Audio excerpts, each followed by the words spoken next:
You guys know where the closest hospital is. Hey, shut the gate so they don't roll out.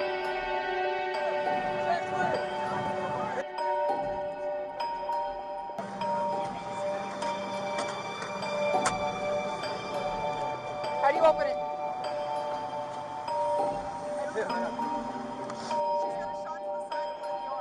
Do you know her? No. Okay. Are you good to take more people so I can get in the back? Get the back. Get the back. Get the back. Get the back. Get the back.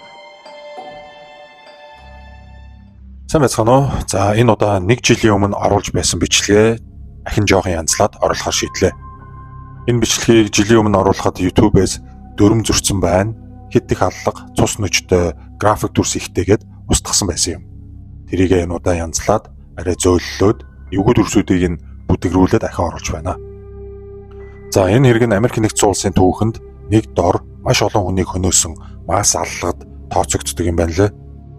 Хэдхэн хоногийн өмнө залуу улс төрж Чарли Коркийг буудаж хороосноос эхлээд Америк нэгдсэн улсад буу зэвсэг ашиглаж гэмт хэрэг үйлдэх, олон хүн цугласан газар хүмүүс рүү буудах, дэлбэлэх гэх мэт зэвсэг талдлагууд энэ төрлийн гэмт хэрэг ер нь бол тасрахгүй байсгээд л гардаг. Бас буурахгүй байгаа нь яахын аргагүй Америк нэгдсэн улсын маш том асуудлуудын нэг болчиход байгаа. Сүүлд бас манай сувгийн оруулсан Columbine ахлах сургууль дээр гарсан мас аллагын тухай бичлэгт энэ сэдвийг тодорхой хэмжээнд задлж ярьсан байгаа. Та үзэж амжаагүй байгаа бол заавал үзээрэй. 2017 оны 10 дугаар сарын 1-нд Лас Вегас хотод зохиогдож байсан каунтри хөгжмийн томоохон фестивалийн үеэр энэхүү хэрэг гарчээ. Тус өдөр нийт 22,000 үзэгчид тоглолт үзэхээр цугласан байсан бөгөөд замын эсрэг талын Mandalay Bay нэртэй томоохон зочид буудлын 32 дугаар давхрын цонхоор гинэд 1 цагийн турш тасралтгүй 1000 орчим удаа гал нээж тоглолт үзэж байсан хүмүүс рүү буудснаар харамсалтай нь 58 хүний амийг авч 867 хүнийг шархтуулж гэмтээсэн аимшигтай мас аллага болсон байна.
Хүмүүс эхэндээ өөрсдийг нь буудаж байгааг ойлгохгүй.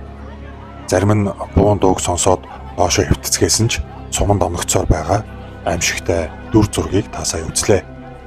За энэ мас аллагыг үйлдсэн гэмт хэрэгтэн нь 64 настай Stephen Craig Paddock гэгч итгэхэд байсан бөгөөд хүмүүс рүү буудаж байсан түүний зочид буудлын өрөө рүү тусгай хүчний SWAT дайчид нэвтэрч ороход алуурчин өөрийнхөө толгойн тус газар буудаж амиа хорлсон байдалтай олджээ. Уг өрөөнд нь 47 ширхэг автомат буунууд, олон тооны дайцтай сумнууд хаа сайгүй хөглөрсөн байдалтай цагдаа нарыг өгцсөн юм. Алуурчин Stephen Paddock гэж хэн байваа? 1953 оны 4 сард Iowa мужид төрсөн. 7 настай байхад нь аав нь банк дээрэмцээ хэрэгээр шоронд орсон. Бас шоронгоосоо оргож байсан гэд ер нь л хүнд гарын гэр бүлд бага наснд өнгөрсөн харагддаг. Гэхдээ тоондоо сайн, толгоос хэрэг хичээлдээ сайн хүү байсан учраас 1977 онд Калифорни мужийн нэг их сургуульд элсэн орж бизнесийн удирдлагаар төгсөөд төгссөн даруйда шуудангийн газар татврын байгууллага бүр аудитор хүртэл хийж байсан юм байна. Сүүл рүүгээ үл хөдлөх хөрөнгийн бизнес рүү орж хангалттай хөрөнгө хурааж чаджээ. Тэрээр 2012 онд бүх хөрөнгөө зараад доод тал нь 2 сая орчим доллартай болсон байна. 2 ч удаа гэрлээд салсан хүүхэдгүй. Хийх дуртай зүйл хобби нь янз бүрийн буу цуглуулах, мөрийтэй тоглоом тоглох. Казино орж мөнгөө маш их үрдэг байж. Энд нэг сонин зүйл байдаг нь олон жилийн турш янз бүрийн буу худалдаж авсан. Олон тооны бууны цуглуулгатай мөртлөө ойр хавийнхаа буудлын клубүүдэд ямар нэгэн бүртгэл байхгүй. Нэг ч гэсэн удаа буудах бэлтгэл хийх нь байтугай очиж үзээгүй юм байна. Түүний хөршүүд хэлэхдээ Стефни гэрийн хөшиг хизээж нээлттэй байдаггүй. Хүйтэн хөндөй, сонин, итгэ зантай хүн гэж ярьцгаадаг. Түүний ийм олон хүний амь насыг хохироосон мас аллага үйлдсэн шалтгааныг одоо болтол мэрэгжлийн байгууллагууд ийм тийм учраас гээд тодорхойлж хэлчих шалтгаан олж чадахгүй байгаа. Бас ямар нэгэн гэрээслэл захиа гих мэт үлдээгээгүй. Асуудалтай гэр бүлд өссөн хэдий ч бас ч тийм хүнд хэцүү байгаагүй. Сургуулаа төгсөөд тогтмол ажил орлоготой байж санхүүгийн ямар ч асуудалгүй амьдарч ирсэн. Сүүлдээ үл хөдлөлийн бизнесээ зараад саятан хүртэл болсон шүү дээ. Илт мэдэгдэхүйц сэтгцийн асуудалтай үйлдэл гаргаж байгаагүй. Эмнэлгүүдэд ямар нэгэн бүртгэлгүй. Яагаад гэдэг асуултанд хариулчих тайлбар үлдээлгүйгээр бүх нууцаа өөртөөгөө хамт там руу аваад явжээ.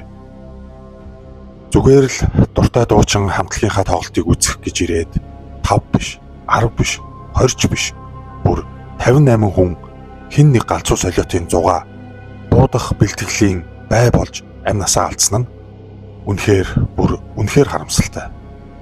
867 хүн бас шархтаж янз бүрийн байдлаар тахир дутуу болсныг мартаж болохгүй. За яг энэ үеэр нэгэн зоримог бас сайхан үйл явдал болсныг залгуулад ярьж өгье. Энэхүү кантри хөгжмийн фестивалыг үзэхээр 29 настай Тейлор Уинстон гэх залуу найз бүсгүйтэйгээ ирсэн байжээ. Түүнийг дуртай дуучныхаа тоглолтыг үзэнгээ найз бүсгүйтэйгээ бүжиглэж байх тэр үед гинэт буун дуу дараалж гарсан ба тэнд байсан үзэгчид буун дуу, амьд хөгжим хоёрыг огт ялгаж сонсохгүй. Анзаарсан нэг нь буун дуу гэж огт ойлгохгүй тоглолтоо үзэсгээсээр байв. Харин Тейлор энэ тажигнсан чимээ бол буун дуу гэдгийг шууд ойлгож найз охин болон найзуудаа дагуулan аюулгүй газар аваатсан байна. Тэрээр 17 настайгаас Америкийн нэгдсэн улсын Тэнгисийн цэргийн айрамд алба хааж цаашлаад Иракийн дайнд хүртэл оролцож явсан туршлагатай дайчин ир байжээ. Өөрийнхөө ойр хавьд байгаа машинуудын хаалгыг шалгаж онгорхой машин хайж явсаар азар түлхүүрээ үлдээсэн пикап трак машин олсноор хүнд шархацсан яаралтай эмнэлгийн тусламж хэрэгтэй хүмүүсийг 3-4-өөр нь зөөж эхэлсэн байна. Өөрийнхөө аюулгүй байдлыг бодоод буцаж очихгүй байж болох байсан хэдий ч Тейлор хэд удаа буцаан очиж нийт 30 орчим хүнийг эмнэлэгт яаралтай хүргэн амь насыг нь аварч чаджээ. Ир зэрэг гаргаж зогсоо зайгүй буудах автомат бооны суманд ороос олон хүний амийг аварсан эгэл даруухан залуу Тейлор Уинстоныг сүүлд цоошин Ford 150 пикап трак машинаар шагнасан байна лээ. За ийм нэгэн маш харамсалтай хэрэг 2017 онд гарч байсныг та бүхэндээ хүргэлээ. YouTube-д зөрөн байж оруулан хүргэж байгаа энэ бичлэг маань танд таалагдсан байх гэж найдаж байна. Лайк, шеэр хийхээ бити мартаарай. Subscribe-ийн тоо өсөх бүрт маш их урам авдаг шүү. Сувгийг маань дэмжиж яг одоо subscribe товчийг дараарай. Дараагийн бичлэгээр уулзтлаа. Түр баяртай.